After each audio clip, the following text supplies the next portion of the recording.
Setelah resmi keluar dari PDIP, politikus Marwarar Sirait memilih mendukung pasangan calon presiden dan wakil presiden nomor urut 2, Prabowo Subianto dan Gibran Rakabuming Raka. Saat mendampingi Prabowo Gibran kampanye di Subang Sabtu 27 Januari, Ara sapaan akrabnya tiba-tiba mengatakan jika sudah bosan menjadi petugas partai, dirinya memilih menjadi petugas rakyat mengikuti hati nurani.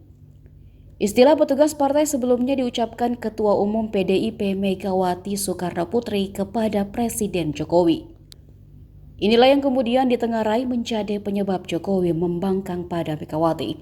Bahkan terang-terangan mendukung putra sulungnya Gibran Rakabuming Raka yang notabene kader PDIP bergabung menjadi calon wakil presiden mendampingi Prabowo Subianto mengkhianati partainya sendiri.